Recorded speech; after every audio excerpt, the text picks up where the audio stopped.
All right, so this is a very amazing truck, but if you can give us a little bit of information about it, like what type it is, everything like that. My name is Daniel Snow. My wife and I, her name is Phyllis. We own Snow Trucking out of Harrison, Arkansas. This truck is a 1996 Freightliner Classic XL. It is powered by a Detroit engine at 700 horsepower, 13-speed transmission, 373 rears. Wheelbase is 351 inch, and it has a 140 inch custom sleeper on it. Wow. It's got a Twisted Roads lift bumper that I can't show you right now because I don't have any air. But we have done air on the steer axle. My wife and I have done we've been building on this truck for 12 years. We've done all the work ourselves. We bought the sleeper out of a salvage yard and rebuilt it. Really? And so yeah, we'd be glad to show you inside. This sign is a new thing we've got to give some detail of the truck. We're very proud of Zephyr for supplying that for us. We use Zephyr polishes. In the cab, we have a completely custom cab, all vinyl dash, polished diamond plate floor. Like I say, we've been building on this for 12 years, so we've got lots of odds and ends to it. Holy smokes. Look at all the chrome in there, man. I drive a Cascadia, so of course I'm a... Come right on back, I'll show you the inside of the sleeper. Back step. That's fancy. You set that right now.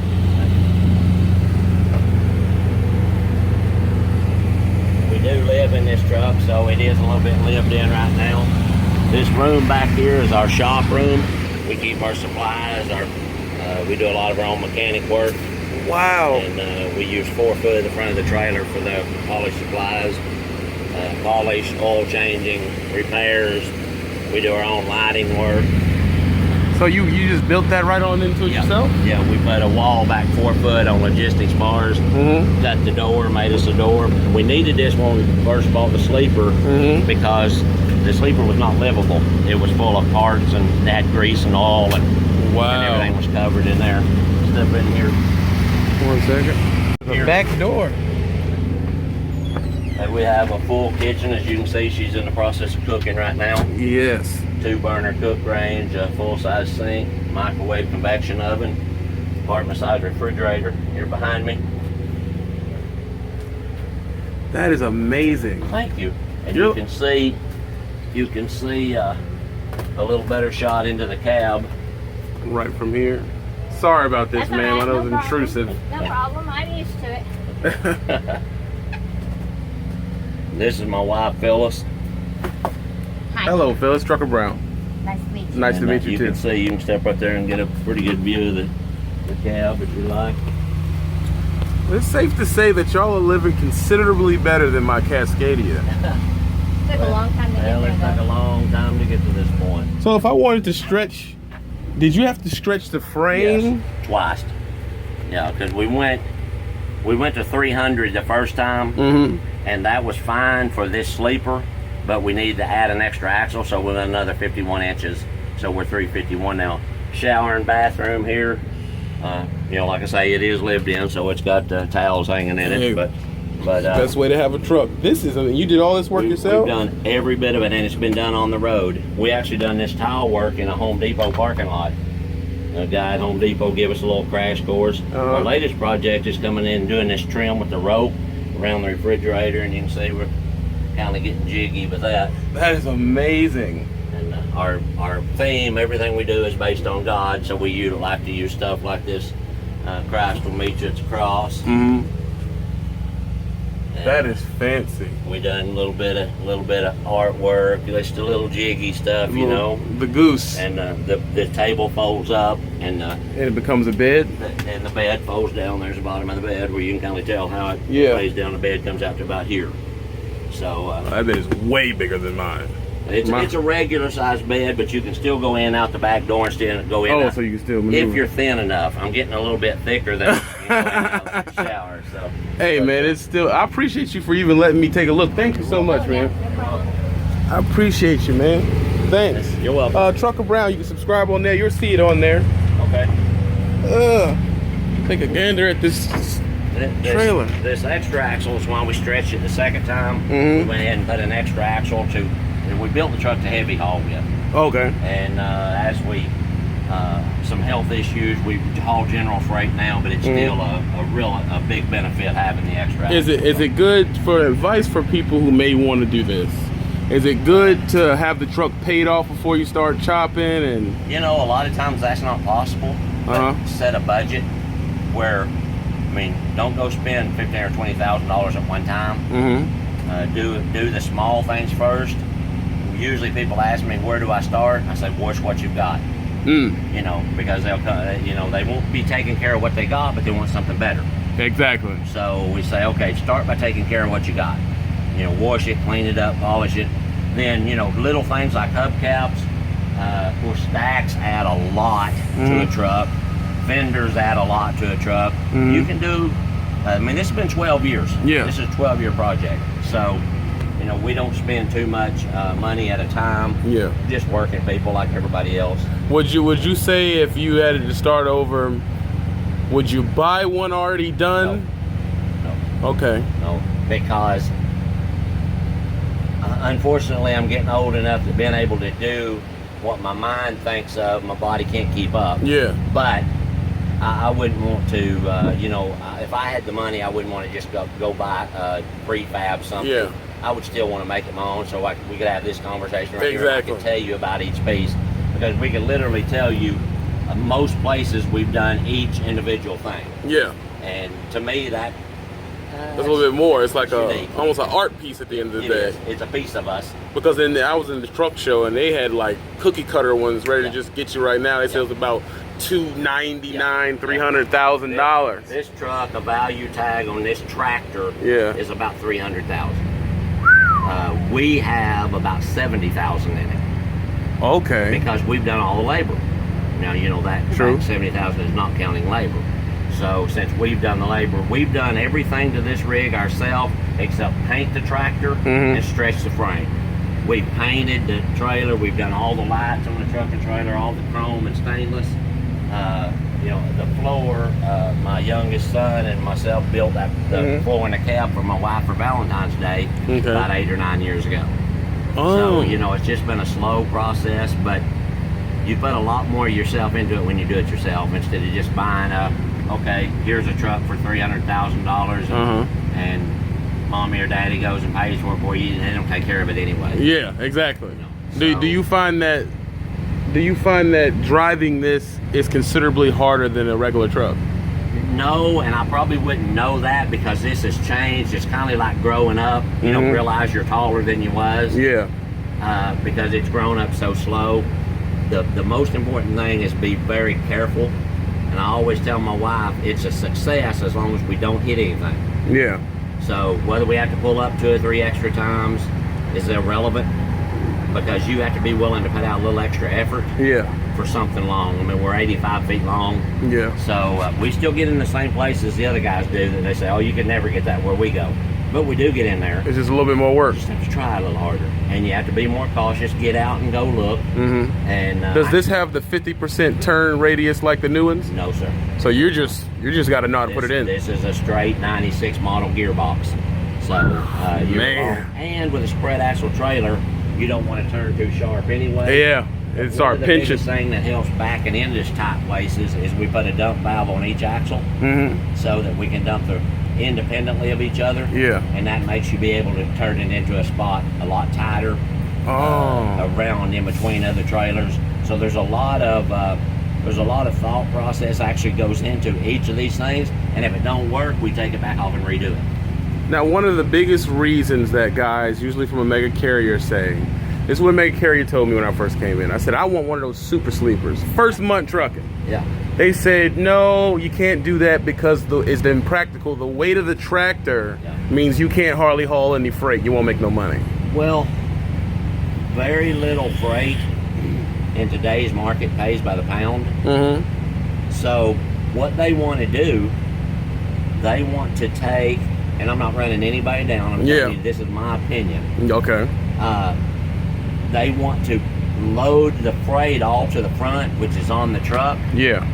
And have a closed tandem trailer with the axle slid way up for getting around purposes, and then most of them have a line in the back that says do not load beyond this point. So they're only loading 48 foot of their trailer. We put a spread axle so that we can load all the way to the back doors, and that makes you legal for 40,000 back there instead of 34,000. This one's pulled up just like you said. Pulled up. So see this, but this closed tandem is only legal for 34,000 pounds. This spread axle is legal for 40,000 pounds. Oh. So you load your load toward the back instead of loading it to the front. So they've got a 53 foot trailer just like we do, only they want to load it to the front.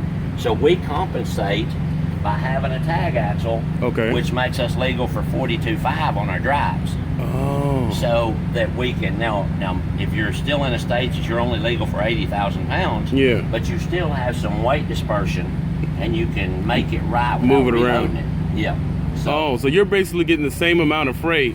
You just had to do some finagling with the weight. It's where you put it. It's your weight disbursement. That I've been YouTubing 2.5 years. I've talked to a lot of people. That is the best explanation for how a super sleeper can be. Because, believe it or not, 80% of the truckers think that they won't be able to carry weight. That's why they don't even reach for a super sleeper. I don't want to tell all of my secrets because, but honestly, just talking trucker to trucker, the heaviest stuff is not what pays the best. I've learned that too. I'm hauling specialized freight now, like cars. That stuff pays better than you get a 45,000 pound load that pays you $1.25. Or you can get a 28,000 pound, 35,000 pound load paying $1.80. Which one? It don't take much. Which one you gonna go with? Math to come up with who's gonna make the most money. I learned that late in the game because now I'm hauling like buses or prison buses on a step deck, and it'll be 26,000 pounds, $2.80. Right. And when I was hauling general freight, I would have a 40,000 coil. Right. That paid me 89 cents or 95 cents. That's my point right there. The thing, and another thing you got to be is efficient. So one of the earlier things we did, we put a smart truck under tray system, which is this is a UT6. This piece, the diffuser on the back right by the DOT bumper. And then if you can, I don't think you can see it from there, but there's a little wing on the top of the back of the trailer. Those three pieces. Yeah, you probably can't catch that. It's small. It pushes the wind out the back, and that added 0.4 miles per gallon. We added a fast fuel system. That added 0.8 miles per gallon. We added a Bully Dog programmer. That added 1.6 miles per gallon. Wow. So we have taken this rig from being a 4.8 mile per gallon rig to, until we just put a new engine in, we was running right at 8 miles per gallon. Well, here comes the cliche question. Okay. You can't have a rig older than 2009. Just not practical. You won't make money. This is a 96 model. And a person would ask, that's out of the mega carrier. Okay. They're like, how is that guy possibly? It must break down every week. Okay. I can somewhat work on this rig. Couldn't come close to working on one of the new ones because they build them where I can't. On purpose. They build them on purpose where I can't work on them. They have too many gadgets. You have to have too many computer systems to diagnose a problem. Okay, the older truck gives me and yes, it does break down some, but I will compare it to any truck on the road because it's in good mechanical shape. Now we just put a new engine in. We didn't put a junk motor in. We put a new crate engine in it. But and that was a lot of money. That was $34,000. It's less than buying another truck. But I can still, it's a D-Deck 4 Detroit, I can still work on that engine. And most any mechanic can work on that engine. But when you take a new anything, you have to go to a specialized mechanic. So what they're depending on is their warranties. That's what you hear a lot of that. And I can see that to some degree, but for a person like myself, and I'm not a mechanic, but I am a little bit mechanical, so I can do, some things. I carry some tools with me. I carry an alternator and starter and things like that with me. so that, or I can get them at the nearest Freightliner dealership. Or really easily, yeah. And I can change that part. Where they're down 3 weeks over a minor breakdown, I'm down 3 hours. Most of the breakdowns I've had, I just bought this truck, 2013, 2012 Cascadia. It's been computer updates and DF. Yeah.